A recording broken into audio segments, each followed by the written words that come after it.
There is a good lesson in history about a person that decided to isolate himself from good companionship and worship Allah alone. A good story. And there is a reference to him in the Quran. Let's see what happened to him and why he fell in his problem. Allah Azza wa Jalla at the end of Surah Al-Hashr, He says, كَمَثَلِ الشَّيْطَانِ إِذْ قَالَ لِلْإِنسَانِ اكْفُرْ فَلَمَّا كَفَرْ قَالَ إِنِّي بَرِيءٌ مِّنْكَ إِنِّي أَخَافُ اللَّهَ رَبَّ الْعَالَمِينَ. Allah Azza wa Jalla gives us a story about a shaitan who said to al-insan, the one human being, Ukfur, disbelieve. But then what happened? If I was to say to someone, Ukfur, you will say to me, get lost. No way. But what happened to this person? فَلَمَّا كَفَرْ, he disbelieved. How did he disbelieve? Who was this person? Al-Qurtubi rahimahullah, he mentions the story in his tafsir, and he says that this one person that disbelieved was Barsisa al-Abid. Barsisa al-Abid. My brothers in Islam, who is Barsisa? Barsisa is someone who worshipped Allah subhanahu wa ta'ala. He was from among Bani Israel. He worshipped Allah for 70 years. 70 years. And he did not disobey Allah even a blink of an eye. 70 years in worship. He made a house, a worship house for himself above the mountain. He isolated everyone. He believed that he can reach Allah alone. He went and he began to worship Allah by himself. 10 days fasting, he comes out for a break. 10 days he prays in his house, then he comes out, takes some fresh air and goes back in, like this. For Iblis wanted to deceive him. So Iblis didn't know how to deceive him. So he made a sitting, a gathering, a meeting with the shayateen, maradat al-shayateen, the most evil and wretched of shayateen. And he said to them, what do you say? How are we going to deceive this person? They said, al-shaytan, one of the shayateen, whose name was Al-Abyad, he said, leave him. I know how to deceive him. He said, how are you going? He said, leave it upon me and I'll deceive him. I'll deal with him. So Shaitan, Al-Abyad, he dressed as a worshipper and he went to Barsisa and he constructed a worship house right next to Barsisa. And he began to worship. Shuf, Shaitan, he did not construct a nightclub next to Barsisa. He did not construct a liquor store. A shaitan is going to come to you through your deen. A shaitan is waiting for you at the door of the masjid. You need to realize this. Watch what he did. So Barsisa would worship and he would come out. And every time he'd come out, he'd see a shaitan in sujood, crying, making dua. He's affected. Allahu Akbar. Who's this wali of awliyaillah? Who's this friend of Allah that he's worshipping? Time over time, months after months went by. Eventually, a shaitan came to Barsisa and he said to him, teach me from what Allah has taught you. For Barsisa said to him, Anta al-wali, you're the one that's supposed to teach me. Teach me what Allah has taught you. For he said to him, let me teach you something. And he taught him a word of lie, that if it was to be read on someone that is possessed, he'll be cured. He taught him a word of lie. Barsisa took this word, which shaitan went down to society and he began to possess the people.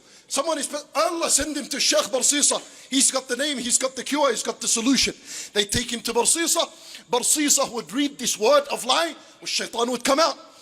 One person after another, until shaitan realized that Barsisa is in his hand right now. So shaitan went to Iblis and he said to him, قَدْ أَهْلَكْتُ الرَّجُلِ, I have destroyed this man. Khalas. Iblis said, how? But he's still praying. He's still fasting. He said to him, Khalas. Once he's on the slippery slide, that's it. The end of it is he's going just down to his death and destruction. Until the shaitan, he went and he possessed the most beautiful woman in society. Well, where are we going to send this woman? Take her to Sheikh Barsisa. He's got the word, he's got the solution. As Sheikh Barsisa came down, he read, nothing happened. Nothing happened. As shaitan, he said to him, Ya Barsisa, this woman is very bad and she's corrupt and sinful. This name is not going to work on her. Take her to your palace. Let her see from you al-ibadah. Let her worship with you. And then eventually when she makes a tawbah, you read the name, he'll come out. La a'udhu billah. How can I do this? Ya Barsisa, anta walaw Sheikh Barsisa. You don't fall in the fitna. Anyway, he agreed. Her parents agreed. They took her to his house and she remained there for a while. And from time to time, a shaitan would possess her. And he would bring her into these modes of fits in where she would uncover herself. Barsisa would see that until time after time, he fell and he committed a zina with her. For then a shaitan came and he said to him, Ya Barsisa, she's pregnant from a zina, and the people are going to make a mockery and a shame out of you. And he said to him, go kill her. And then the people will say, Barsisa al-Abid, go back into your worship and in your prayer and in your fasting. Oh, khalas, neglect everyone, don't worry about them. So he did that, he killed her and he buried her. But shaitan said to Barsisa that if her family comes, say to them that, you know, she was possessed with shaitan, took her, Allahu Alam where she went. A shaitan went to her family and he said to her family that Barsisa committed zina with her. He killed her and he buried her in such place. So they went and followed and they saw where she was. And they came down, they all wanted to kill Barsisa for what he did. So they grabbed him and they choked him and they took him to the king's palace. And the verdict was ruled down, handed down, the death sentence on Barsisa. For now the entire village and community is around this man that worshipped Allah for 70 years. And they came and they wanted to kill him. Shaitan appeased in the form of a man before Barsisa. And he said to him, Ya Barsisa, no one can save you from this except me. Listen to me. He says to him, what is it? Give me the solution. People are going to kill me. He said to him, Usjud li ya Barsisa. Make sujood for me. Make sujood for me, I'll save you from all of this. He said to him, how? You told me zina and I committed zina. You told me to kill and I killed. Now make sujood for you. Usjud li ya Barsisa. Make sujood, I'll save you out of this. So Shaykh Barsisa fell into sajda for Iblis and the people killed him and he died upon shirk wa kufr wal-'iyadhu billah. Wallah Azza wa Jal, he mentioned in the Quran, فَكَانَ عَاقِبَتَهُمَا أَنَّهُمَا فِي النَّارِ خَالِدَيْنِ فِيهَا وَذَلِكَ جَزَاءُ الظَّالِمِينَ.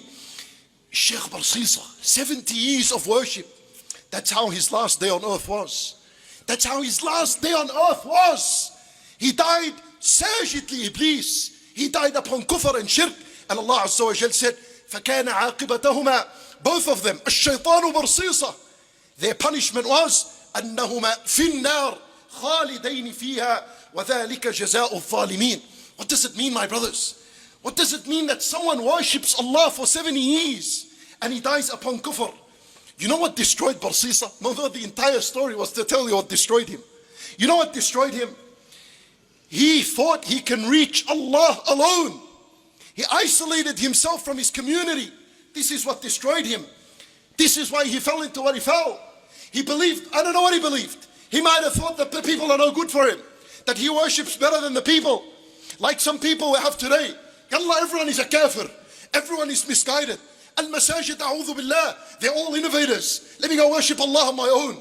Let me go open my own masjid in the house. Eventually that's the same person that will become like Barsisa if he's not careful.